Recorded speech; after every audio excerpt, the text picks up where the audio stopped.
For years, I've heard that Breaking Bad might be the best show that has ever been made for TV. And for years, my response to this statement has been, wouldn't know, never seen it. I set out to change that and bring you with me on this podcast. Hi, and welcome to Belated Binge, the podcast that doesn't take itself or the show too seriously. I'm Zach, your host, here to let you relive your favorite shows like Breaking Bad, which ended over 10 years ago, and I'm watching for the first time. However, if you're familiar with this podcast, you'll know that I actually started this a while ago. I did the first 4 episodes like a year ago. Somehow it's been that long. Because I stopped, because life happened, whatever. I don't know. I won't rehash why I took a step back, but, I did. Here's the thing.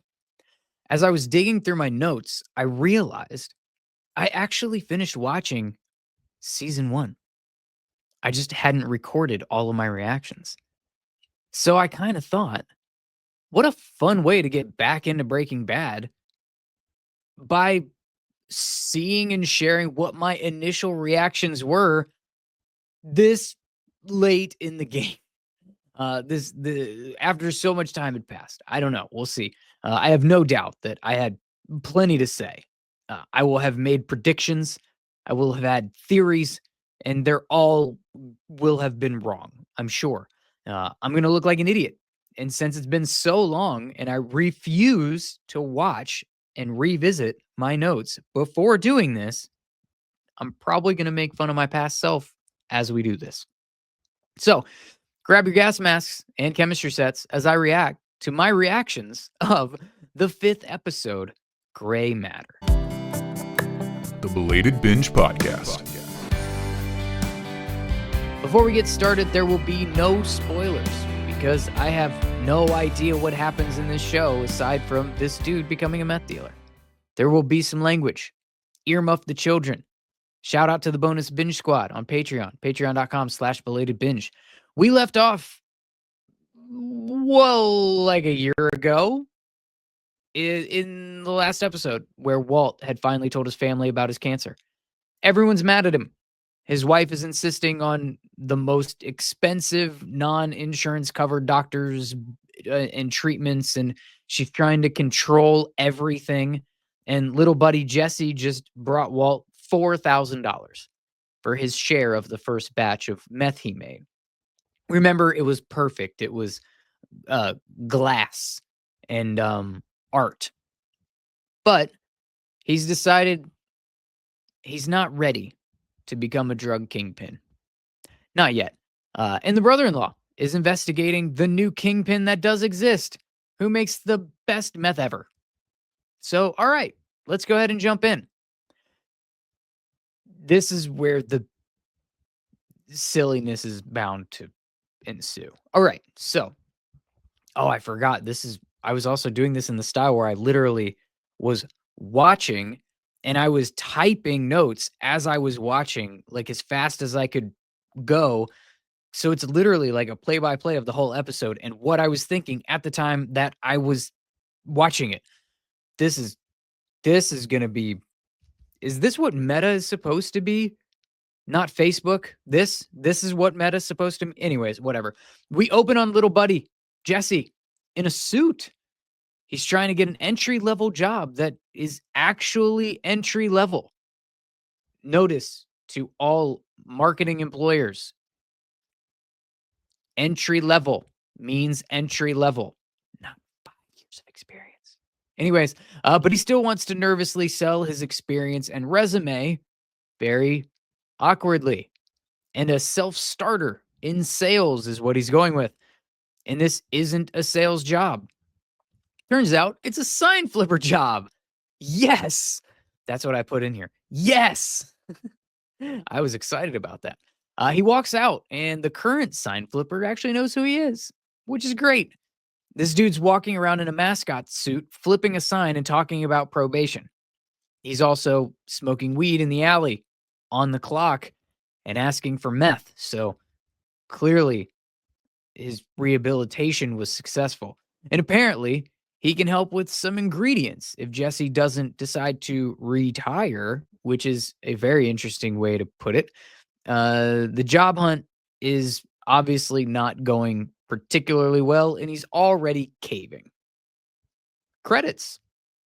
All right. Walt and the wife are bringing a stupid gift to some party for something or someone that didn't want gifts. That sounds like adulthood right there in a nutshell. It turns out it's a fancy pool party. Holy shit, a prom dress from 1985. Did nagging wife just make a good joke? Again, directly from my notes. I still have hope that she's going to turn into an awesome character. Like Hermione. Oh, this ought to be good. The first couple of books of Harry Potter, she's pretty controlling, know it all ish, and annoying. And she turns into the real hero of the story and maybe my favorite character of the later books. Not sure if I'm committed to that take or not. We'll see. But that's what I hope Naggy Wife turns into on this show. For now, though, not yet. Walter is so hung up on this gift.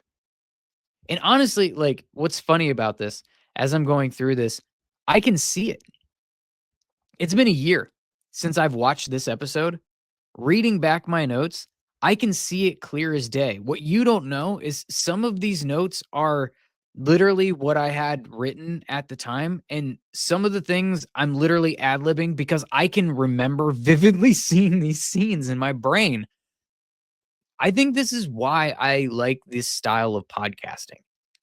Because as you describe the show for the listener, they get to re-experience the actual show, the episode, or the chapter if you're doing a book series, like vividly. They know exactly what it is, and then you can break it down and talk about it. It's like they get to do the rewatch even if they're not actually watching it. Anyways, back to the notes. It's Elliot's birthday. Who the fuck is Elliot? And who is Gretchen? Is she the one that's in all these chemistry memories? Oh, and they want to have a baby too. And Walt doesn't like that. This is awkward as shit. What are we doing here? Yeah, that sounds right.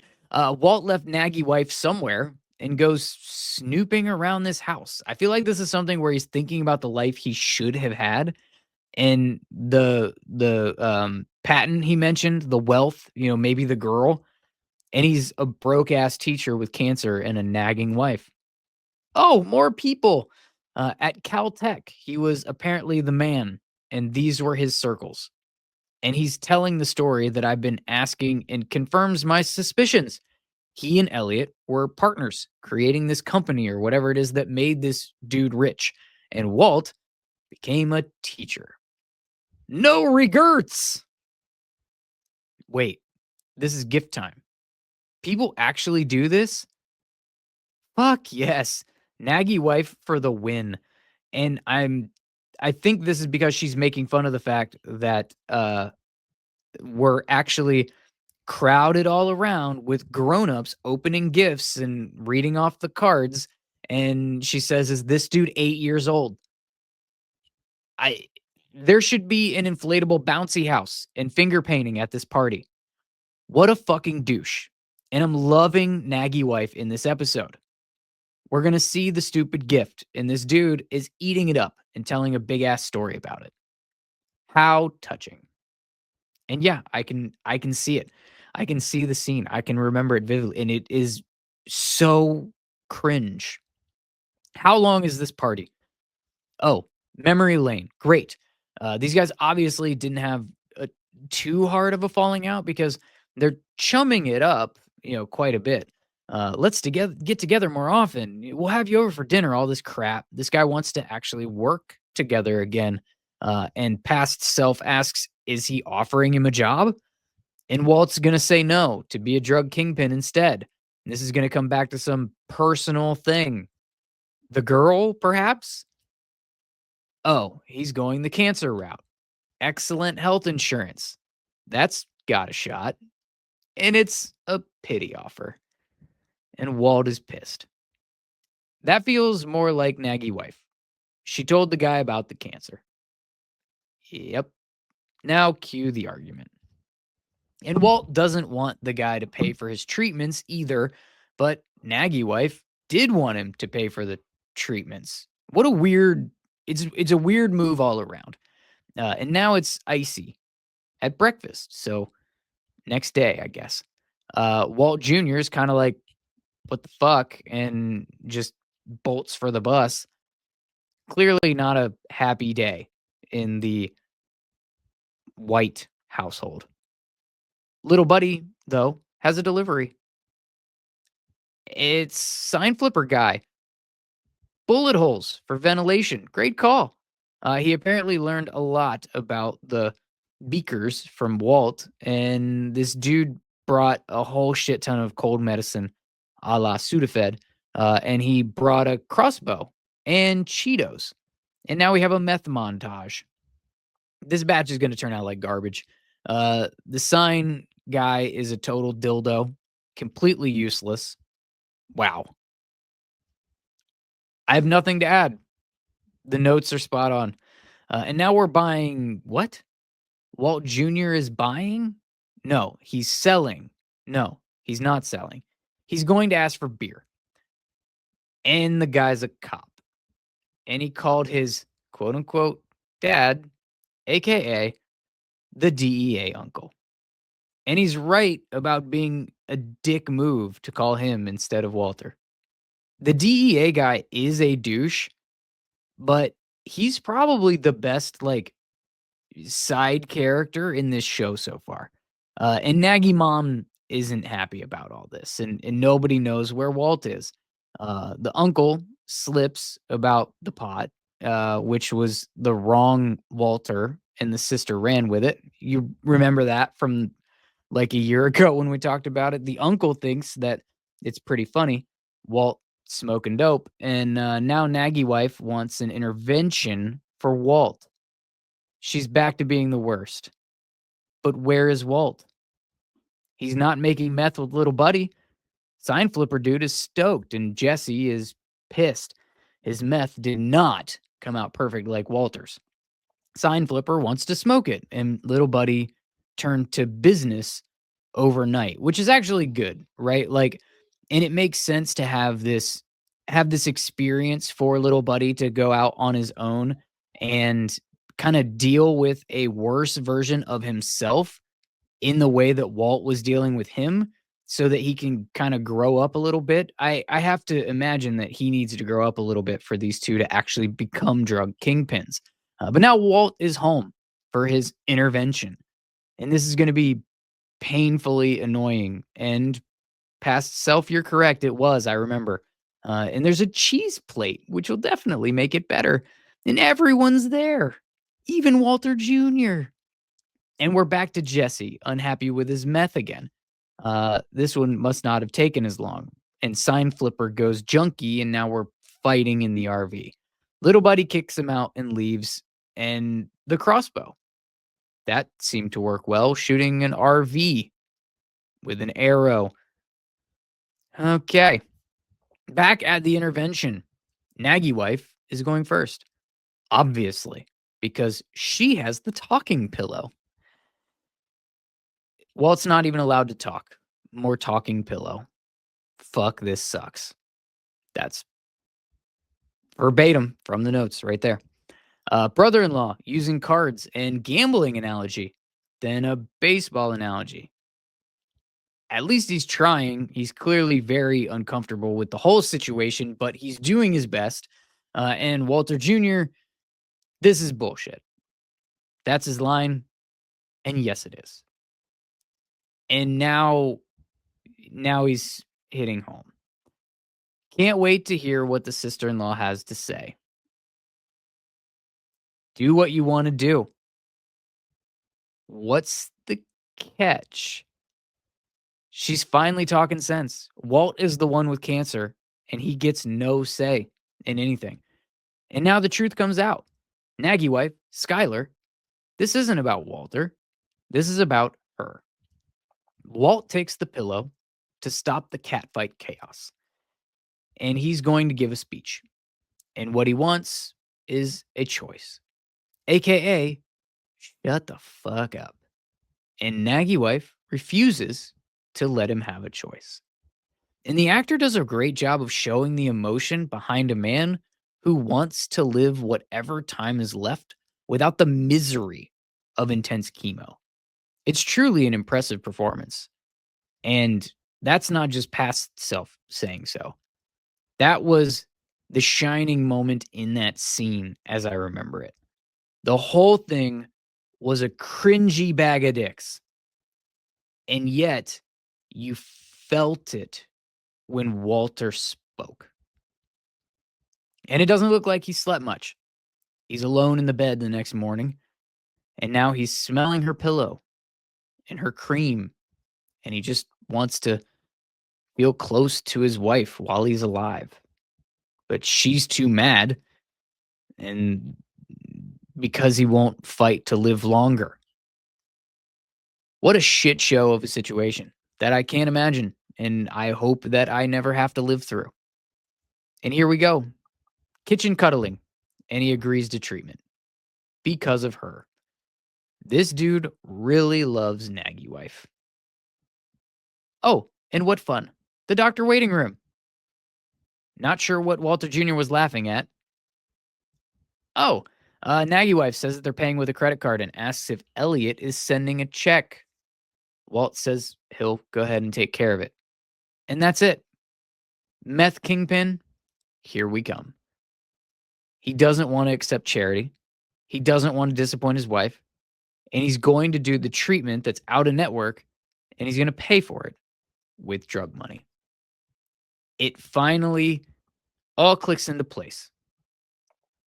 We've got a meth dealer on our hands. And saran wrap. They're wrapping him in saran wrap and vacuum sealing him like a meat package that they want to freeze. And here he is, little buddy's house, right? Oh, phone call stops him. Hey, Elliot. Fake out. Gretchen. She wants to have a heart-to-heart over the phone. Pretty rough timing, lady. There's got to be history here beyond this, like, company thing, which there is. She confirms it. He won't take the money. He lies that insurance is paying. Is it really his money? The thing that I was trying to figure out as I was watching, and I'm still not really sure, is half the company name is Walt's, and he hasn't gotten a payout. Like, they have to explain this somehow, in some way, right? This dude is teaching high school chemistry and washing students' cars. Her and this guy, Elliot, are living some luxurious mansion on a company profit that Walt helped build. And that math doesn't math for me. But let's get to the thing. My notes say, yes, little buddy's house.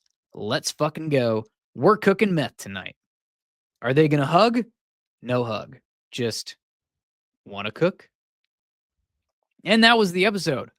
We're finally getting somewhere. And I think this went kind of well for the time gap. But my synopsis is that there's a lot of disappointment that Naggy Wife got my hopes up, being funny and sarcastic in the beginning of the episode, and then went right back to being manipulating Naggy Wife. I'm starting to come around on the brother-in-law. As I mentioned earlier, as I was going through that, he was the most annoying kind of douche in the first episode. And now I'm feeling like the dude's just trying to be supportive. And he's trying to make his wife, and by extension, her sister, happy. He wants to be there for Walter Jr., even if his methods are a little rough around the edges. He's probably going to suck again soon. But he is starting to grow on me. And I am interested to see what happens when the meth and the brother-in-law come to head. They finally collide. And unfortunately, while it's telegraphed by the nature of the show, I did see the other day, and this is Zach in real time talking. Um, by accident, I was scrolling through some social media something, and I did see a picture with those 2 on it, and the caption before I could avert my eyes said something to the effect of um, when the brother-in-law, uh, catches Walt or whatever. So I know that that's gonna come at some point in time. I've done my best to avoid spoilers, but again, it was telegraphed. You don't have the DEA agent brother-in-law with the high school chemistry teacher becoming a meth cook without those 2 lives intertwining and there being some sort of, you know, conflict of interest for the brother-in-law, right? Like that there's no world where that's not where we were headed. So I don't feel like it was a spoiler, it was more a confirmation of what I already knew was going to eventually happen in this show. Uh Little Buddy, he's somebody that I yeah, has really grown on me, in his character. I don't know how I feel about his growth just yet. Um, he it feels like he did a, like, character arc in 5 episodes. He started completely useless, and now he's acting all business and perfectionist about his meth. And that's kinda what I was talking about earlier in the episode when I, started rambling, or ranting, is that he needed some sort of growth in order for this thing with him and Walter to work out, because it wasn't going to work out in their previous relationship. He was too unserious. He was too much of a liability, and he was not the type of partner that Walter needed because Walter doesn't know what the fuck he's doing, even though this show portrays him to be an expert when he needs to be an expert and a novice when it needs him to be a novice. That's a complaint that I just have about the first season so far, remembering back on it. And I'm sure we'll get to it at some point in time to talk about that even more. But he in doing it with the sign flipper guy and having little buddy have that experience and almost have like I mentioned a few minutes ago, like a heightened version or a worse version of himself to have to experience and deal with to then be able to kind of elevate himself um to where he needs to be, to where he's a good partner for Walt, I think is smart. It just seems like it may have happened kind of quickly. This show is weirdly it does a weird thing so far where it, like it and it's funny, I just happened to look down at my notes, that I wrote way back then, and it literally says, "I don't think it's an accident that they brought in the sign flipper to show that. You kinda needed someone who was more useless than little buddy to really show how he's growing in maturity." Uh, I guess my thoughts don't change too much over the course of a year, because yeah, I don't, but back to the timing thing, like, I remember back to the first episode of this show covering a span of, like, 2 or 3 weeks, and then the second episode of this show, they literally spent, like, the whole thing in the living room talking. Like, it drug on. The show is a slow burn in a lot of ways, but then other stuff, it just, like, super speeds up and gets us where we're gonna go. Walt is a high school chemistry teacher, and we need him to become a meth cook. So, first episode over the course of 3 weeks, here we are. We're gonna be broke. Our life sucks. Cancer diagnosis. Bam. Meth cook. First episode. But then, like I said, the actual if your plot lines taking place after that took forever. Everything moved at a snail pace. And now we've got Jesse kind of doing this character arc, this growth, this maturity over the course of 5 episodes in the first season, like complete and total screw up, not serious, useless. Through then we see his parents' stuff and his little brother's stuff, and that there might be hope for him to be somewhat kind of mature-ish, but he's not really there yet. Then he deals with somebody that sucks more than him, and all of a sudden, boom, mature. I don't know. That seems fast to me for his growth. But we'll see how the rest of this thing goes. That leads us to the ridiculous predictions that I made, and I knew at the time I would get wrong. I know at this time that I will also be wrong, and in both cases, you can just laugh at me. I thought that the next hurdle is going to be getting the Sudafed. I don't think it was an accident that they dropped that it's hard to get a hold of now in this episode, and that was Sign Flipper's contribution. He had the Sudafed hookup. He's probably not going to be stoked to help out again, so they're going to have to figure out another way to get their Sudafed. Second prediction. I wonder if Walt will engineer some kind of revolutionary recipe for meth that doesn't need it or something wild like that. Probably not, but that seems to be the thing he contributed to the old chemistry company thing, thinking outside of the box, making discoveries. He could bring some kind of innovation to the meth game. And that's all I had on that for predictions. That's all I got for you today. If you enjoyed my reaction to this episode of Breaking Bad, leave a review on whatever app you're using right now. And by the way, we're only going to do this through season 1 that I already have notes for. Once I get to season 2, like we're going fresh again. Okay? I'm not going to write notes about it and then wait a year and read them to you. All right? That's not how this whole thing's going to go. If you would like, though, to join the discussion, there is a free Facebook group for listeners of this podcast, and there's a link in the show notes of this episode. All of the social media and stuff, I am at Belated Binge. And yeah, remember, life is short. Still, maybe don't become a meth dealer. But if you do, buy an RV, wear headphones, and take Belated Binge Breaking Bad wherever that RV takes you.